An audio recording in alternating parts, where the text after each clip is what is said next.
They called me quiet. He called me average. Said I'd fade like everyone else who never made it out of that small town. And for a while, I believed him. Until the day he walked out of my life, with a smirk that stayed longer than he ever did. But time has a strange way of teaching lessons. Years later, that same man, older, confident, still cruel, walked into a boardroom. And there I was, sitting where he never thought I'd be. He didn't recognize me at first. But when he did, his face told the story better than words ever could. Some call it luck. I call it fate with perfect timing. But before I continue, make sure you're subscribed to the Revenge by Sophia channel and let me know in the comments where you're watching from. We love to see how far our stories travel. The town was small, the kind that looked peaceful from far away but carried secrets under every cracked streetlight.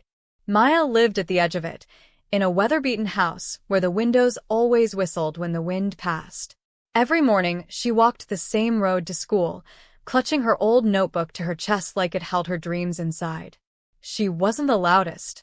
She wasn't the prettiest. She was the one people forgot in a crowd, the quiet girl with ambition too big for a town too small. But she had something no one else did, a stubborn spark, hidden behind gentle eyes. And then there was him, Ryan Carter. The boy everyone adored. The golden smile, the football jacket, the voice that could cut like glass when he wanted it to. He noticed her once, but only to laugh. Because in his world, quiet girls didn't belong. And that laugh, it would echo in her mind for years. That day, she didn't know his words would shape her destiny. It was after school, gray clouds hanging low, the smell of rain clinging to the air. Maya stood near the gate, clutching her project folder, hoping for one kind word from Ryan. She admired him once, the way naive hearts often admire their tormentors. He took the folder from her hand, skimmed the pages, then smirked. "You really think you can win with this? You're just average, Maya." The laughter that followed wasn't cruel in volume, it was cruel in truth. It was quiet, sharp, and meant to stay. She felt her throat tighten, words stuck behind her pride. She wanted to say something, anything, but silence was all she could give him. As the rain finally began to fall, it blurred her tears into something invisible. He tossed her folder back and walked away, his laughter mixing with thunder in the distance. And in that sound, something inside her changed. It was small, but it was the beginning of something she didn't yet understand, the birth of revenge through silence. That night, the storm didn't stop. Wind slammed the shutters. Thunder rolled like angry footsteps across the sky. Maya sat at her desk, staring at the word average written on her project's cover in his careless handwriting. She tore the page slowly, piece by piece, until only the word remained in her hand. Then she lit a match. The paper curled, blackened, and disappeared, but the letters burned into her mind, glowing even in the dark. She didn't cry again. Instead, she whispered to herself, "One day, he'll remember my name." It wasn't anger that filled her. It was something quieter, deeper, like the still water before a storm breaks. Outside, lightning flashed, illuminating her reflection in the window. For the first time, she didn't see the quiet girl. She saw someone waiting for her moment. But when would that moment come? The morning she decided to leave, the world felt heavier than usual. Fog wrapped around the town like it wanted to keep her there, to whisper that leaving was useless. Maya stood in front of her mirror, the same one she'd used since childhood, staring at the reflection of a girl who looked almost ready to disappear. Her suitcase lay open on the bed, half-packed, half-forgotten, filled with second-hand clothes and a notebook with dreams too big for paper. Her mother's voice drifted from the kitchen, soft but tired. "Are you sure about this, Maya? The city's not kind to girls like us." Maya smiled faintly, though her chest ached. "It's not kind here either." The silence that followed said everything. She zipped the suitcase, took one last look at her room, and closed the door. As the bus pulled away from that forgotten town, she didn't look back, but in her chest, a single thought burned quietly. This isn't the end of me. Or was it just the beginning of something darker? The city greeted her with noise, smoke, and indifference. People moved fast, eyes fixed ahead, faces hidden behind purpose and exhaustion. Her first night was spent in a cramped room with flickering lights and walls that smelled like damp paint. She had no one, no friends, no safety net, only her determination and that word, average, echoing behind every heartbeat. Days blurred into nights. She worked in cafes, cleaned offices after hours, and attended evening classes with tired eyes and burning hope. Sometimes she would hear laughter outside her window, a cruel reminder of what she left behind. But she never broke. Every insult she'd ever heard became fuel. Every rejection was a reminder that she wasn't meant to stay ordinary. Still, as winter crept in and her breath turned to mist, she couldn't help but whisper to the darkness, "Will I ever be enough?" And in the silence that followed, the city didn't answer. One night, after another long shift, Maya sat alone on a park bench under a broken streetlight. The air was cold, sharp, the kind of cold that reached your bones. Her hands trembled as she opened her notebook and wrote a single line, "They'll remember me one day." Above her, the city's lights flickered, some dying, some burning brighter. That's when she saw it. A billboard across the street, an advertisement for a powerful business firm, Carter Enterprises. The name hit her like an echo from the past. Ryan's last name. Her heart skipped, but not from fear, from fire. She didn't know how or when, but in that moment, something inside her solidified. Her story wouldn't end here. Not in silence. And as the wind howled through the empty park, Maya whispered, almost like a vow, "One day, he'll see me again." But not like this. Maya's days were long, but her nights were endless. She spent them hunched over a flickering desk lamp in her small apartment, surrounded by books, old coffee cups, and silence, so heavy it felt alive. The city outside her window glowed faintly, like a promise she was still too small to claim. She studied business, leadership, communication, not because she loved it, but because she wanted power. The kind of power that made people listen. Sometimes, when exhaustion blurred her vision, she would hear his voice again. "You're just average, Maya." And every time she did, she'd stay awake another hour. Pain had become her teacher, and silence, her only friend. The wind rattled her window that night, whispering like the ghosts of her past, but she didn't flinch. Because deep down she knew she wasn't building a life anymore. She was building a weapon. It was in a glass building, tall, modern, heartless, where Maya got her first real job. She was just an assistant, invisible among important people in suits. Until one day, she stayed late to finish a report nobody else wanted to touch. When the CEO, Adrian Hale, walked in and saw her still working, he paused. His voice was calm, curious. "You're the new assistant, right? Why are you still here?"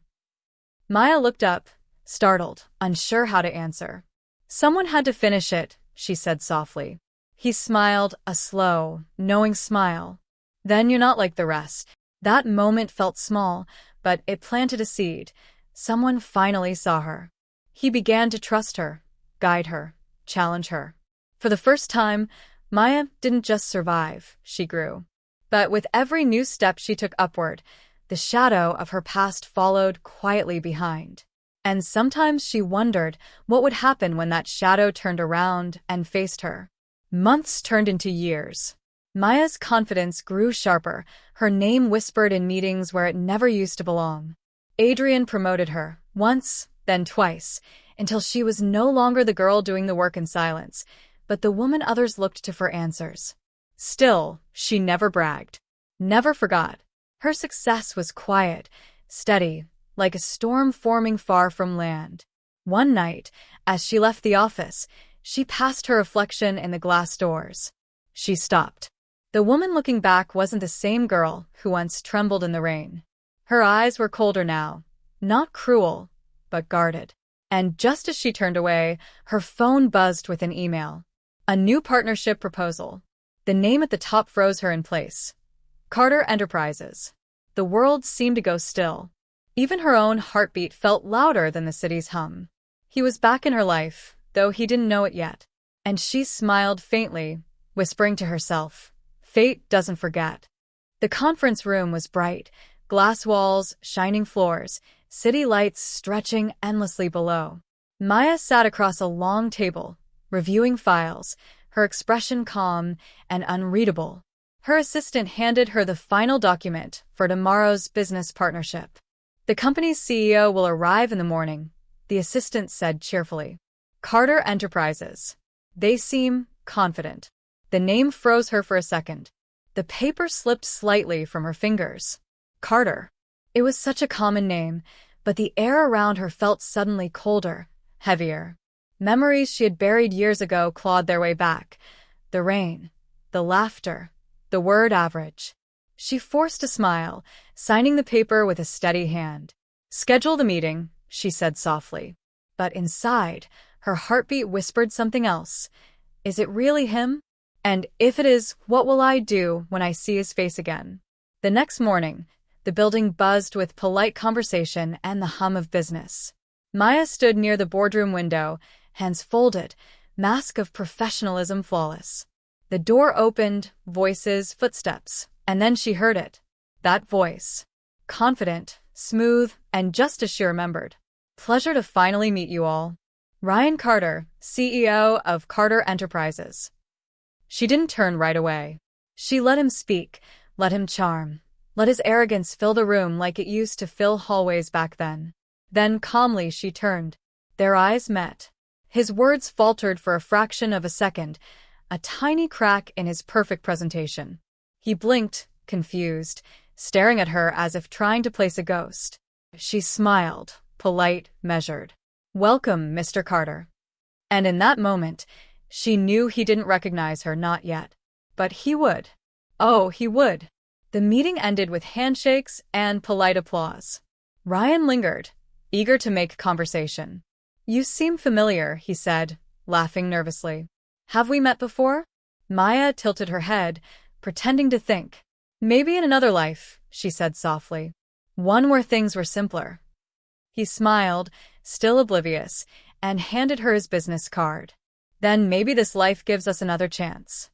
Her fingers brushed the card, smooth, expensive paper, embossed with his name. Ryan Carter, Chief Executive Officer. She looked up at him, eyes calm but cold. "Funny. I used to know someone named Ryan Carter. He taught me what the word average really meant." The color drained slightly from his face. He froze, eyes searching hers. And for the first time, she saw it, recognition flickering in his gaze like a dying flame. She smiled again, turning toward the window as she spoke. "See you tomorrow, Mr. Carter." Behind her, silence fell.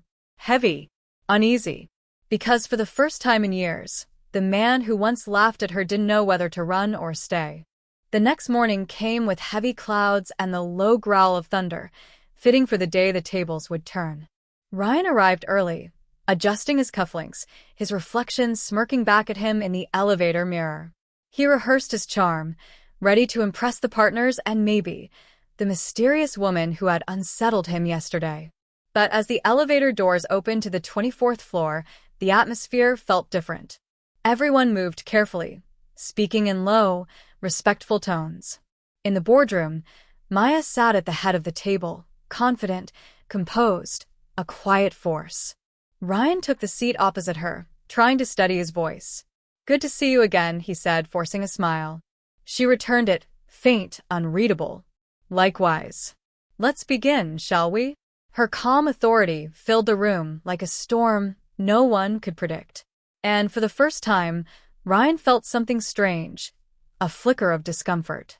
He wasn't sure why, but something about her presence made him feel small. The meeting went smoothly, at least for everyone else. Ryan presented his proposal, his words polished and confident, but every time he looked at Maya, her expression gave nothing away. When she finally spoke, it was with precision, cutting through his presentation like a blade through silk. "Mr. Carter," she said evenly, "your numbers are strong, but your long-term strategy lacks stability. You rely too much on image and too little on substance." Her tone wasn't cruel. It was measured, the kind of control that spoke of power earned, not given. Ryan's jaw tightened. "With all due respect," he began, but a voice interrupted him. "Listen to her," Adrian said from the end of the table, the CEO himself, entering with calm confidence. "My wife knows what she's talking about." The word hit Ryan like a gunshot. Wife.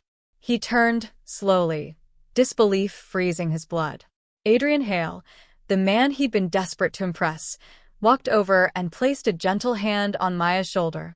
Maya smiled, serene. "Thank you, darling." Ryan's throat went dry. The room suddenly felt too small to breathe. For a moment, Ryan said nothing. He couldn't. His voice, once his weapon, had abandoned him. The woman he'd mocked, forgotten, and belittled now sat before him as the boss's wife, powerful, respected, unreachable. She didn't gloat. She didn't remind him of his cruelty. Instead, she simply watched him with quiet eyes, the kind that had seen pain, defeat, and rebirth, all without a single scream. "Is something wrong, Mr. Carter?" she asked gently. "You look pale." He swallowed hard, trying to recover. No, I'm fine. Just surprised." Her gaze held his a second too long.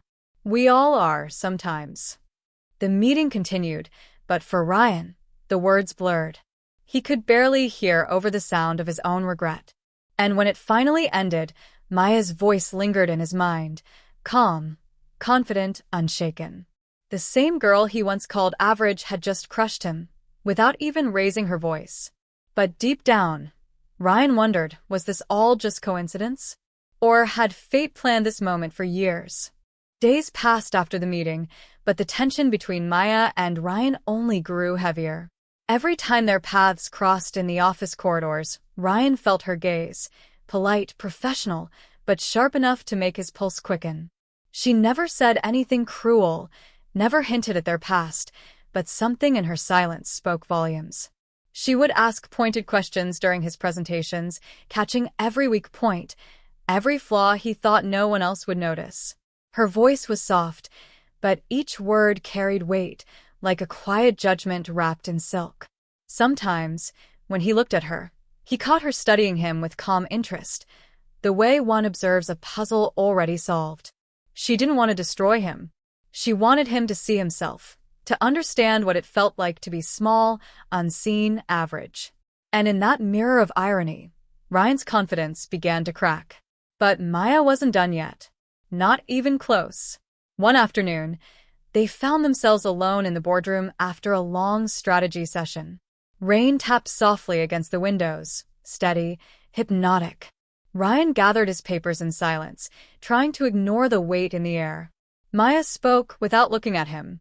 "You've grown since school, Ryan." He froze, the papers trembling slightly in his hands. "So, you do remember." She turned slowly, her expression unreadable. Some things are hard to forget, especially words that never leave. His voice dropped. "I was young. Stupid. I didn't mean." She cut him off gently, her tone soft but final. "You meant it then. That's what matters." For a heartbeat, the only sound was the rain, the same sound that had filled the air the day he called her average. Ryan lowered his head. "I'm sorry." Maya gave a faint smile. "I know, but some apologies come too late to matter."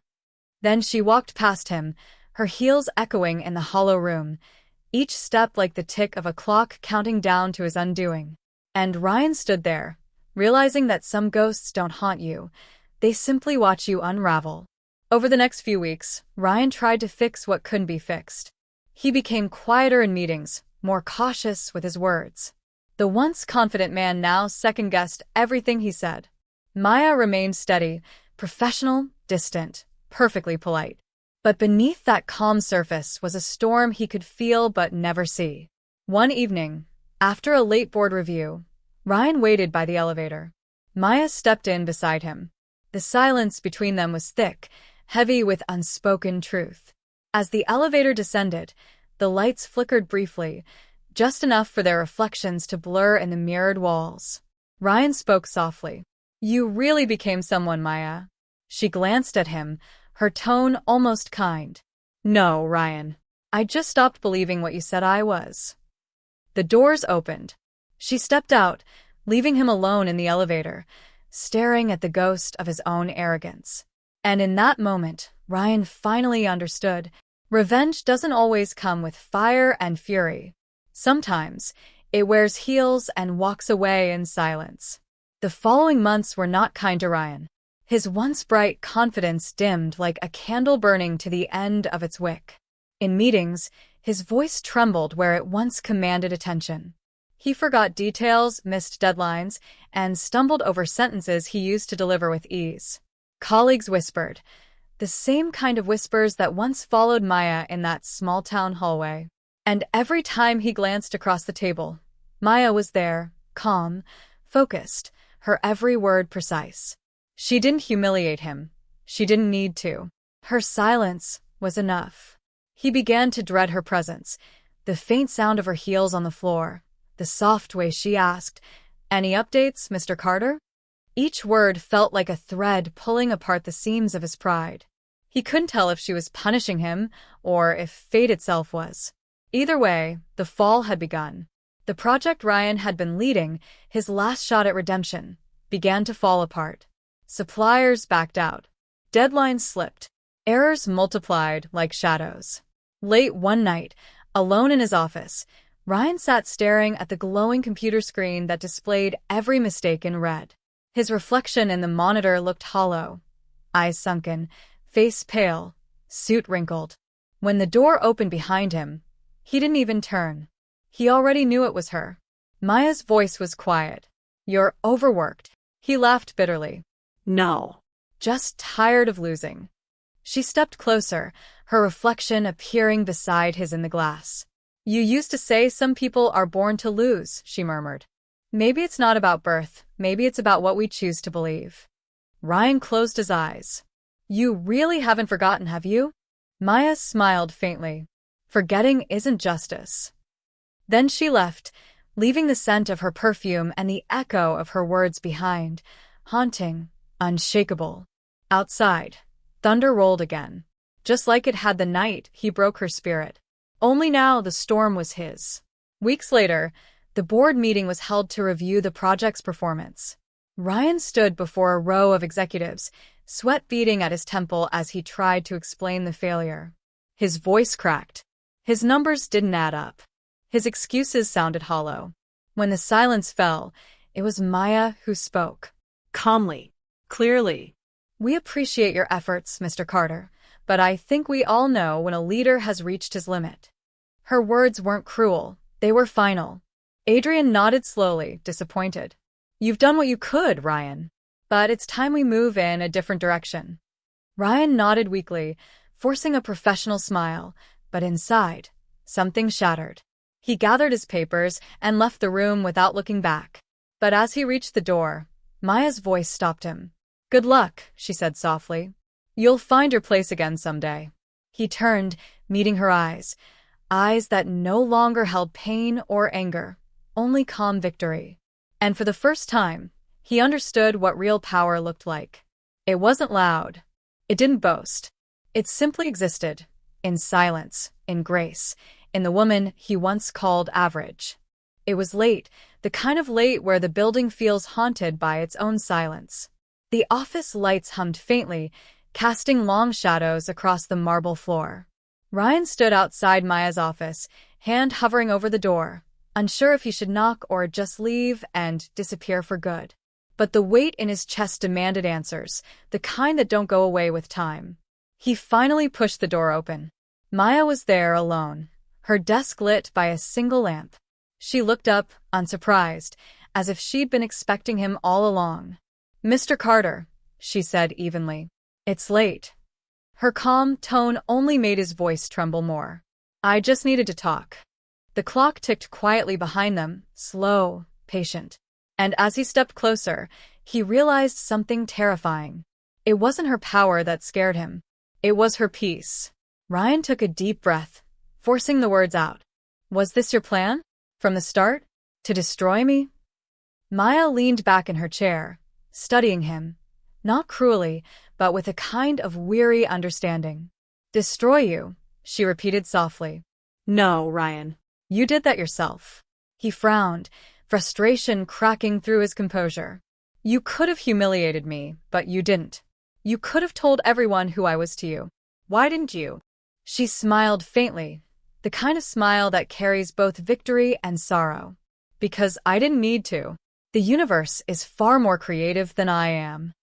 Her words hung in the air, heavy, cold, undeniable. Ryan's shoulders slumped, and for the first time in years, he looked small again. Not because she made him that way, but because he finally saw himself clearly. I ruined you once, he whispered, voice breaking. Maya's eyes softened, just slightly. No. You built me. Every cruel word you spoke became a brick in the life I have now. And with that, the silence returned, thick enough to drown in. He wanted to say more, to beg for forgiveness, but the truth was louder than any apology. Ryan stood there for a long moment, staring at her, at the woman who had every reason to hate him but chose not to. Finally, he nodded, a quiet surrender in his eyes. I guess I deserve this, he murmured. Maya didn't answer right away. She looked out the window, where the city lights shimmered against the glass like distant stars. Deserve is a strange word, she said finally. Maybe this isn't punishment. Maybe it's just balance. He took a step back, his throat tight. Goodbye, Maya. She turned slightly, her voice soft but steady. Goodbye, Ryan. He walked out without another word, the sound of his footsteps fading into the long hallway. When the door clicked shut, Maya exhaled for the first time in what felt like years. No triumph, no relief, just silence. And as the clock ticked on, she whispered to herself, some stories end without revenge, only with peace. The morning light filtered through the curtains, soft and golden, washing the room in a fragile calm. Maya sat at the kitchen table, her hands wrapped around a cup of untouched coffee. The steam curled upward, disappearing into the sunlight like a fleeting thought. Adrian walked in quietly, tie in hand, sensing the stillness that filled the air. You didn't sleep, he said gently. She smiled faintly. No. I just had a long night. He sat across from her, watching her with the quiet concern of a man who knows something has shifted but can't name what it is. Maya's gaze drifted to the window, where the city moved on, unaware of the private war she'd just ended. It's strange, she murmured. I thought I'd feel free. Adrian reached for her hand, his touch warm. And do you? She hesitated. Not yet. Her voice cracked slightly, not from pain, but from release. Later that day, Maya told him everything. Not the details, not the humiliation, not the words that once cut her down, but the essence of it. The story of a man who'd called her average and the woman she became after that. Adrian listened in silence, his eyes never leaving hers. When she finished, he didn't speak right away. Finally, he said softly, You didn't marry him. You married me. And maybe that's what really ended it. Maya smiled sadly. I didn't want revenge, Adrian. I wanted to stop remembering how small I used to feel. He nodded. Then maybe you have. She looked away, thinking about Ryan's face, the exhaustion, the regret, the way he couldn't meet her eyes at the end. I saw him fall apart, she whispered. And it didn't make me happy. It just made me human again. Her voice trembled, but her heart felt strangely still. The kind of stillness that only comes when you finally stop fighting. That night, Maya sat at her desk and opened an old notebook, the one she used in college. The pages were yellowed, the handwriting small and determined. In the back, she found a note she once wrote to herself, years ago, after one of Ryan's cruelest comments. One day, they'll see what I'm capable of. One day, I'll stop needing them to believe in me. She read it twice, then smiled softly. The girl who wrote it felt like a stranger now. She tore the page out and folded it carefully, placing it in an envelope marked past. Then she opened the window and let the wind take it, watched it flutter into the night like a secret finally set free. When she closed the window, she whispered to the quiet room, He called me average. But that's not who I am anymore. Outside, The wind carried the paper into the city lights, fading, but never forgotten. They say revenge brings peace. But in the end, Maya learned peace doesn't come from watching someone fall. It comes from realizing you've already risen. The world moved on. The office buzzed, the city hummed, and Ryan faded quietly into the blur of forgotten names. He became a lesson, not a memory. And Maya? She didn't need to look back anymore. Sometimes, the sweetest revenge isn't in seeing them suffer. It's in living a life they can no longer touch. The storm had passed, leaving behind skies so calm, they almost didn't feel real. But that's what peace is, not loud, not triumphant, just still. One morning, months later, Maya stood before her mirror. Not to admire herself, but to meet the reflection she once avoided. She saw the same eyes, the same features, but not the same woman. This one had survived her own story. This one had faced the darkness without losing her light. As she fixed her hair, she remembered the words Ryan once said, "You'll never stand out." And for the first time, she smiled at that memory. Not in bitterness, but in grace. Because she finally understood she didn't have to stand out. She just had to stand tall. And she did. There's a kind of silence that only comes after truth. Heavy, endless, beautiful. That's where Maya lives now. In that silence. In that calm. Ryan's voice no longer echoes in her mind. It's been replaced by her own, steady and sure. She didn't win by breaking him. She won by building herself. And maybe that's the real secret no one tells you about revenge. It's never about them. It's always about you. About finding your voice after they tried to silence it. About walking away when they expect you to fall. And when she finally closed her eyes that night, there was no anger left, just the faint memory of a name and the quiet sound of freedom. Because in the end, he called her average, but she became unforgettable. They say revenge is best served cold. But sometimes it's not served at all. It simply happens, quietly, naturally, when time does the work for you. She never plotted, never planned.